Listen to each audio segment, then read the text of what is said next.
Olá, estamos começando mais um Entrevistando e no programa de hoje nós vamos conversar com o jornalista Paulo Nonato de Souza, que iniciou sua carreira no jornalismo esportivo e em breve lançará o livro O Outro Lado da Bola, onde em crônicas fala das suas experiências boas e das inusitadas no mundo do esporte. Além de contar da sua rotina como jornalista, vai dar dicas para quem deseja seguir esse caminho. Olá, Paulo, seja bem-vindo. Olá, tudo bem? Paulo, você tem um longo currículo como jornalista esportivo. Qual história que não poderia deixar de ser contada no seu livro? Bom, eu sempre digo que é difícil saber o que quer dizer, é mais fácil saber o que eu vou deixar de fora, né? Porque tem algumas coisas que eu não poderia contar. Agora, são muitas as histórias, né, que eu poderia contar e que eu conto nesse livro. Esse livro ele vai ser um livro de crônicas, como você frisou, porque eu acho que fica mais fácil, né, um formato mais fácil para as pessoas se interessarem, para que as pessoas leiam. Então, histórias, por exemplo, que eu poderia contar, entre tantas, das viagens com a seleção brasileira, por exemplo, na cobertura de um amistoso contra a seleção de Israel, lá em Tel Aviv, num período em que se negociava o acordo de paz. Aliás, o acordo de paz já havia sido assinado, mas ainda era muito recente, né? Ainda se vivia o clima da negociação, e as pessoas tinham muitas dúvidas se isso iria prevalecer. Então era um ambiente muito perigoso, né, ir para aquela região naquela época, então já começava por aí. E aí, pós o jogo da seleção brasileira, que venceu o amistoso por 2-1, no dia seguinte, eu e um colega decidimos ir a Jerusalém, porque, como disse um colega, o Roberto Cabrini, que na época era correspondente da Globo na Europa, você ir a Israel e não ir a Jerusalém é a mesma coisa que ir a Roma e não ver o Papa. Então tínhamos que ir a Jerusalém. E eu fui atrás de um taxista, consegui um taxista que falava espanhol também, né? Não só hebraico, não só inglês, mas que falava espanhol muito mal, tá? Mas ele arranhava bem o espanhol e foi com a gente, levar a gente para Jerusalém. É uma viagem curta, né, de 100 quilômetros, em torno de 100 quilômetros. E no caminho eu perguntei a ele, e se os palestinos por acaso invadissem aqui a rodovia? Aí ele abriu o porta-luva do carro, me mostrou uma metralhadora, uma mini metralhadora. Aí ele fez assim, dirigindo na estrada, ele fez assim, tinha um revólver aqui, né? Então, quando a gente chegou lá em Jerusalém, mostrando o Muro das Lamentações, enfim, e aí decidimos ver o Jardim das Oliveiras, né, que fica num alto, numa colina, e 4 garotos palestinos vieram tentar fazer um trabalho de guia para a gente. E queria $80 para que eles fizessem esse trabalho. Só que a corrida do táxi havia custado $100, como é que a gente ia pagar 80 para aqueles garotos serem os nossos guias? Então a gente não concordou e ele foi empurrando a gente em direção da colina, né? Alto, assim, 30 metros de altura. E de repente chegou o taxista e ele salvou a gente, na verdade, porque aqueles moleques queriam empurrar a gente, né? Pelo menos dar um susto grande na gente. E ele chegou empunhando a metralhadora, assim, naquele ambiente com vários turistas, e ele botou os moleques para correr. E aí na volta, o interessante é que na volta a gente entrou no táxi e ele, aquele silêncio dentro do táxi, e eu até para quebrar um pouco o gelo, eu falei, vamos torcer para que esse acordo de paz, né, assinado pelo Itzhak Rabin, né, que era o primeiro-ministro israelense, e por Yasser Arafat, que era o líder israelense, torcer para que esse acordo de paz finalmente aconteça e prevaleça, quer dizer. E ele disse, de forma alguma, eu quero que esse Itzhak Rabin morra, porque ele não queria a paz com os palestinos. E depois, eu já aqui no Brasil, o que acontece? Eu vejo na televisão um belo dia, Itzhak Rabin havia sido assassinado. Via a notícia, né, numa chamada da Globo, que o Itzhak Rabin havia sido assassinado por um israelense. Eu falei, pronto, foi o taxista. Mas não foi. foi outro maluco que também não queria o acordo de paz com os palestinos. Então essa é uma história que eu conto em detalhes, que é bastante interessante, e eu contextualizo a época, né? E, enfim, são muitas histórias. E a previsão para lançamento é em junho do ano que vem, né? Essa é a minha intenção. Conta pra gente como é que surgiu a ideia de escrever sobre as crônicas, que público que você deseja atingir. E a gente deve esperar muita história inusitada como essa? São muitas histórias, porque são histórias de bastidores de eventos conhecidos, né, eventos importantes, e que as pessoas não tiveram conhecimento daqueles bastidores, né? E com relação à ideia de fazer o livro, nasceu quando eu, no aeroporto de Congonhas, em São Paulo, junto com a minha filha, cruzei com alguns colegas da TV Globo, com quem eu trabalhei no período em que eu trabalhava na Rádio Record em São Paulo, como Tino Marcos, por exemplo, Mário Jorge Guimarães, eles saindo de um setor lá do aeroporto com pressa. Eu acho que eles tinham um programa para gravar alguma coisa, e eles com pressa, mas aí eles fizeram uma festa quando me viram, o Tino Marcos, por exemplo, que é uma pessoa que eu prezo muito. E aí a minha filha falou: pai, você conhece o Tino Marcos? Então eu achei aquilo interessante, falei: poxa, eu vou escrever um livro sobre a minha história no jornalismo esportivo, para que a minha filha conheça meu trabalho, né? E a ideia inicial foi fazer um exemplar só para ela.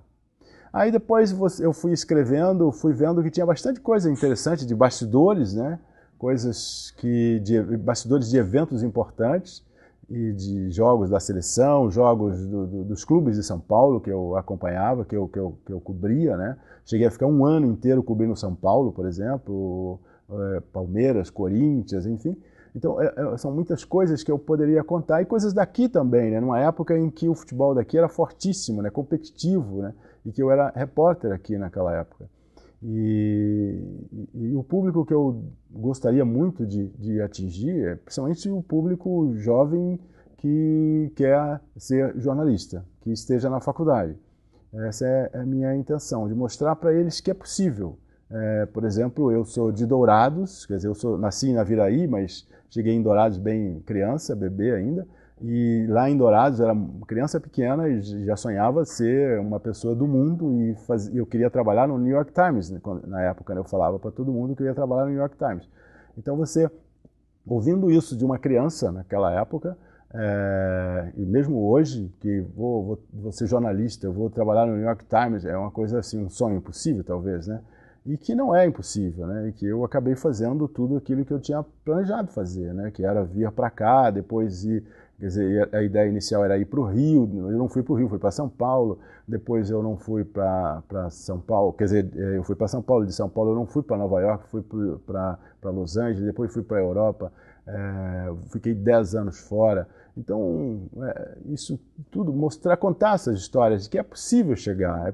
O mais importante é sonhar e perseguir o seu sonho. É isso que eu gostaria de mostrar no meu livro, por isso que a intenção é ter como público-alvo o estudante de jornalismo e todo mundo que sonha. Falando em futebol local, Paulo, na sua opinião, por que você acha que o futebol de Mato Grosso do Sul está praticamente em coma? Olha, essa é a definição correta, está quase em coma, para não dizer que está em coma.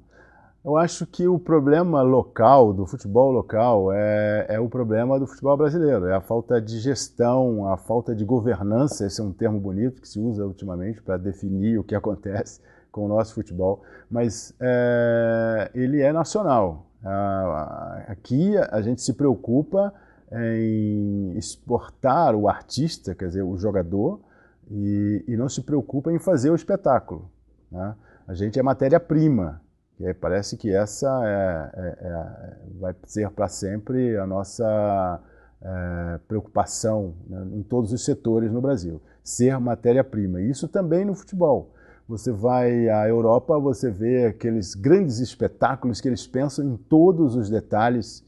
Eu sempre digo que quem deveria ir para fora não era o jogador, mas o dirigente, para aprender com eles como é que eles fazem. Porque o jogador deles não tem um nível tão alto. Eles trazem de outros lugares, entendeu? E que passa a ser um jogador europeu, a ser visto como um jogador do futebol europeu. embora ele seja sul-americano, embora ele seja africano, ele é visto como um jogador europeu, e isso enaltece o futebol de lá, faz com que as competições sejam de alto nível. Mas jogador de lá mesmo não tem esse nível, é muito raro.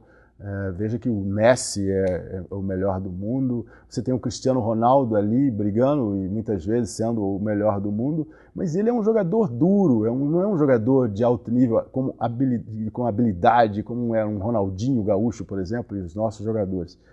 Mas eles sabem fazer o espetáculo e nós não sabemos fazer o espetáculo. Eu acho que o que precisa é profissionalização, gestão mesmo, é se preocupar com o futebol como um ambiente profissional. Isso que falta.